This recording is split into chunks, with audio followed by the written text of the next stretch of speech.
Bismillahirrahmanirrahim. Waltakum minkum ummatun yad'una ilal khairi wa ya'muruna bil ma'ruf wa yanhauna 'anil munkar. Assalamualaikum warahmatullahi wabarakatuh. Jamaah sekalian rahmatullah Allah subhanahu wa ta'ala, ayat-ayat menjadi motivasi besar bagi kita ini antara lain auzubillahi minasyaitonirrajim innal ladzina qalu rabbunallah tsumma istaqamu. Sesungguhnya orang-orang mengatakan bahwa rabbunallah, Rabb kami adalah Allah, tsumma istaqamu, kemudian mereka istiqomah. Ini yang dipahami oleh para tadi 4 khalifah ar-rasyidin itu dipakai dari sini. Jadi istiqomahnya itu adalah Rabbunallah dulu, tauhidnya dulu perbaiki. Karena ini pangkal Pak untuk bisa jadi baik, ini dulu Rabbunallah, kemudian sumastaqamu. Dia tekuni, dia jaga apapun hantangannya, apapun cobaannya, apapun hambatannya, di situ dia istiqomah. Nah, untuk bisa menekuni sesuatu amalan ini Pak, cari yang sesuai kondisi kita. Jangan cari yang menyeberangi diri kita atau menyelisih diri kita. Lihatlah kondisi yang bisa sejalan hidup kita. Yang penting ada Bapak tekuni. Misalnya, tiap hari tidak pernah tertinggal 1 lembar bacaan Quran. 1 lembar tiap hari mengaji, tiap hari mengaji. Ada jamaah yang kami dapat Pak, mati dalam keadaan baca Quran karena tiap hari dia sudah rutinkan itu 3 juz tiap hari. Tiap hari 3 juz, tiap hari 3 juz. Mati dalam keadaan sementara baca Quran. Mati sementara baca Quran. Salah satu adalah istiqomah mengaji. Maka Pak, ada orang sujud di bagian terakhirnya di hidupnya karena dia dalam keadaan menekuni. Pokoknya sholat malam itu sudah ketekunannya, sudah dia program hidupnya Pak. Dia bilang alhamdulillah sudah 20 tahun dia jalani, tidak pernah terlambat bangun malam jam 1:30. 1:30 dia bangun Pak, 1:30 dia sudah bangun dia. Dan dia masih tidur kembali baru masuk subuh. Tapi sudah hampir 20 tahun dia tekuni itu. Sejak dia pensiun tidak pernah dia tinggalkan sholat malam. 1:30 Pak. Dia memang kalau sudah sholat isya tidak ada lagi kegiatan apa-apa. Dia cuma program, ya Rabb, saya ingin istiqomah dalam satu amalan ini. Tidak lagi mencari amalan-amalan yang lebih penting daripada sholat istiqomah. Tidak ada lagi kegiatannya itu lebih penting daripada salat tahajud. Apa yang terjadi Pak? Dia meninggal di saat salat tahajud. Dia meninggal salat tahajud. Karena orang meninggal itu Pak tidak jauh dari bidang apa yang diistiqomahi. Ada ulama Pak yang mati dalam keadaan ceramah karena niat hidupnya dia berjuang dengan saya menyebarkan ilmu, saya menyebarkan ilmu, saya menyebarkan ilmu. Niatnya, cintanya, nikmatnya adalah ketika dia duduk di majelis ilmu, maka dia meninggal Pak dalam posisi dia memang berdoa, matikan saya dalam membawa pengajian. Ada meninggal dalam keadaan dia sementara memang dalam keadaan pergi berjihad, karena memang tidak ada jihad yang tidak ada peperangan kecuali dia pasti ada di dalamnya, pasti ada dalamnya padanya. Maka dia masuk meninggal dalam keadaan syahid. Maka kita semuanya sekalian, kira-kira dalam posisi mana kita nanti meninggal? Tekuni sesuatu Pak, tekuni sesuatu. Mungkin kita pelihara, ya, kita pelihara. Tidak pernah masuk azan kecuali sudah ada wudu. Tidak pernah kita menekan bunyi azan kecuali sudah wudu, sudah wudu. Tidak pernah batal wudunya kecuali dia ulangi. Dan dia target minimal sebelum azan sudah ada wudu. Amalan apa yang bisa kita target? Kalau orang sudah target begini Pak, apa jaminannya? Tatanazzalu alaihimul malaikah. Ternyata malaikat memandu hidupnya Pak.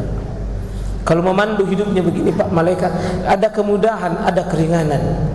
Karena sudah menjadi teman setianya adalah malaikat. Apa perkataan malaikat itu? Allah takhafu. Jangan kau bimbang, jangan kau takut, jangan kau khawatir.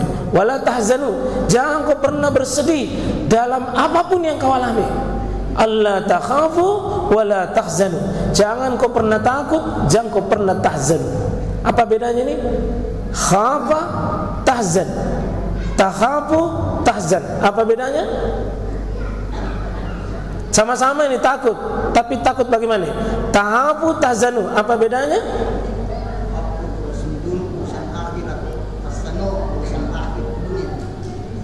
Ya, ada satu sebagian penafsiran ulama ke situ. Apa bedanya takhafu, tahzanu? Kama yang kita baca, Allah khaufun alaihim wala hum yahzanun. Allah khaufun alaihim wala hum yahzanun. Fa imma ya'ti'annakum minni huda faman tabi'a hudaya fala khaufun alaihim wala hum yahzanun. Khaufun yahzanun, tahafu tahzanun. Apa bedanya?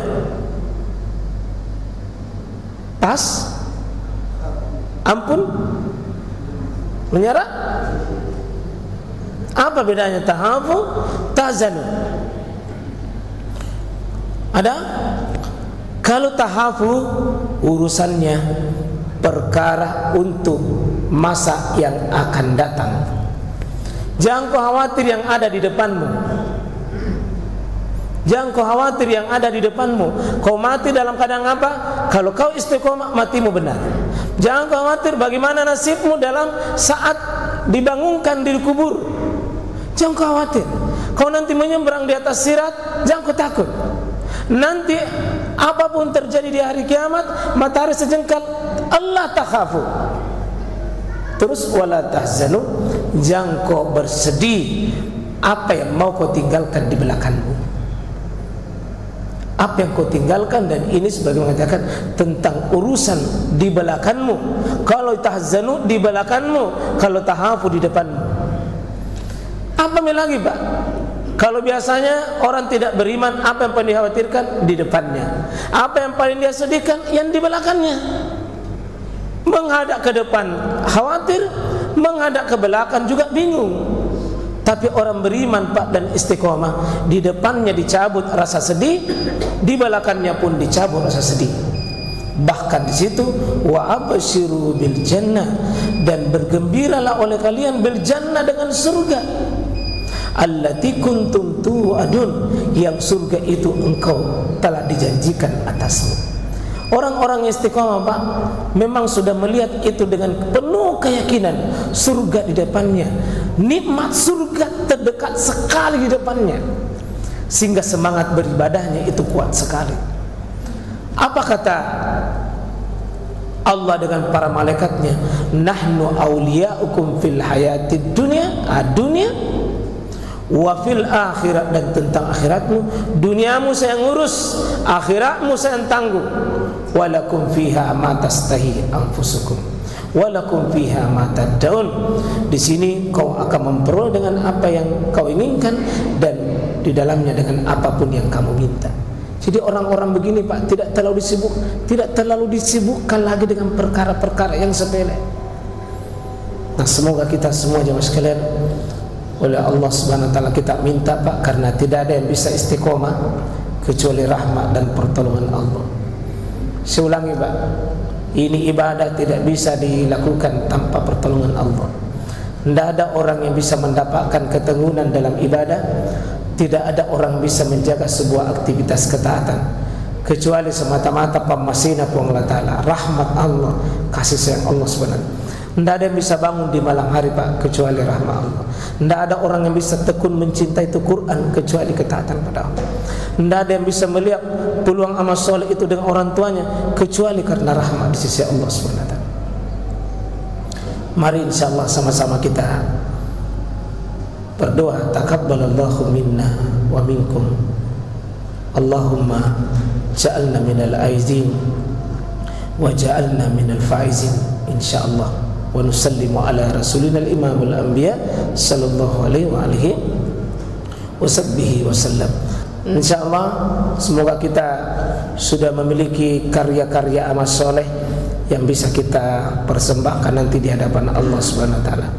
Ya, siapa tahu mungkin ada di sini sedekahnya menjadi sesuatu, mungkin taklim menjadi sesuatu yang unggulannya, ya, pengorbanannya kepada umat itu sudah menjadi andalannya, ya, kejernihan hatinya, keikhlasannya itu menjadi andalannya insyaallah.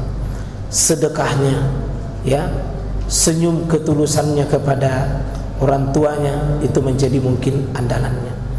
Ada mungkin kejujurannya tidak pernah dibohongi orang lain, atau tidak pernah dia iri dan dengki siapapun. Ya, mungkin ada punya amalan-amalan khusus. Ya, semoga kita insyaallah memiliki amalan-amalan yang nanti kita bisa bawa di hadapan Allah dan itu bernilai istimewa karena kita tekuni, karena innallaha ta'ala ahabbul amal, sungguh Allah mencintai amal adwamuha, yang dikekalkan, yang diistiqomahkan, wa in kalla, meskipun sedikit. Ya, Allah paling cinta semua amal bukan karena banyaknya, tapi istiqomahnya. Istiqomah melakukan sesuatu, teguh dalam prinsip melakukan sesuatu, maka dia tidak pernah lagi meninggalkannya sampai akhir hidupnya insyaallah.